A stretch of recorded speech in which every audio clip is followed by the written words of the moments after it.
Hi ನಮಸ್ತೆ, welcome back to my YouTube channel.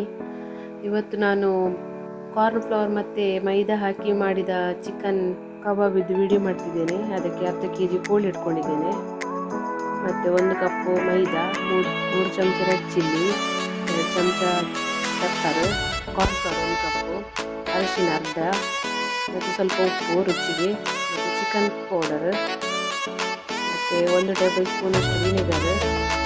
ಇದನ್ನೆಲ್ಲ mix ಮಾಡುವ. ಕೋಳಿಗೆ ಮ್ಯಾರಿನೇಟ್ ಮಾಡಿಡುವ. ಒಂದು ಅರ್ಧ ಗಂಟೆ ಇಡಬೇಕಾಗ್ತದೆ. 200 ಗ್ರಾಮ್ ಅಷ್ಟು ಮೊಸರು, ನೀರು ಹಾಕಲಿಕ್ಕಿಲ್ಲ. ಮತ್ತು ಇದಕ್ಕೆ ಶುಂಠಿ ಬೆಳ್ಳುಳ್ಳಿ ಪೇಸ್ಟ್ 1 ಟೇಬಲ್ ಸ್ಪೂನ್ ಅಷ್ಟು, ಮತ್ತು soya sauce 1 table spoon, tomato ketchup. ಇದನ್ನೆಲ್ಲ ಹಾಕಿ ಮಿಕ್ಸ್ ಮಾಡಿ ಇಡುವ ಒಂದು ಅರ್ಧ ಗಂಟೆ. ನಾವು ಮೀನಿಗೆಲ್ಲ ರವೆ ಹಾಕಿ ಫ್ರೈ ಮಾಡ್ತೇವೆ, ಹಾಗೆ ಇದಕ್ಕೆ ಸಹ ಮೈದಾ ಹಿಟ್ಟಿನಿಂದ ಫ್ರೈ ಮಾಡಿದರೆ ಕ್ರಿಸ್ಪಿಯಾಗಿ ಬರ್ತದೆ. ಅದಕ್ಕೋಸ್ಕರ ಕಾರ್ನ್ ಫ್ಲವರ್, ಚಿಲ್ಲಿ ಪೌಡ್ರು, ಸ್ವಲ್ಪ ಉಪ್ಪು, ಪೆಪ್ಪರ್ 2 ಟೇಬಲ್ ಸ್ಪೂನು ಮತ್ತು ಮೈದಾ, ಇದನ್ನೆಲ್ಲ ಈಗ ಮಿಕ್ಸ್ ಮಾಡ್ಕೊಳ್ಳುವ.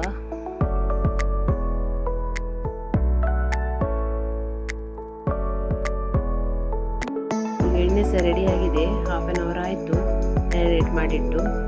ಈಗ ಈ ಮೈದಾ ಹಿಟ್ಟಿಗೆ ಚಿಕನ್ ಪೀಸನ್ನು ಹೀಗೆ ಮುಳುಗಿಸಿ ಸ್ವಲ್ಪ ಹಿಟ್ಟು ಬಿಡಿಸಿ ಎಣ್ಣೆ ಹಾಕುವ. ತುಂಬ ಸೂಪರ್ ಆಗ್ತದೆ ಕರುಮ್ ಕುರುಮಾಗಿ. ಈಗ ಕಾರ್ನ್ ಫ್ಲವರ್ ಚಿಕನ್ ಕ್ರಿಸ್ಪಿಯಾಗಿ ಬಂದಿದೆ, ಕರುಮ್ ಕುರುಮಾಗಿ ಸೂಪರಾಗಿ ಬಂದಿದೆ. ಬನ್ನಿ ಟೇಸ್ಟ್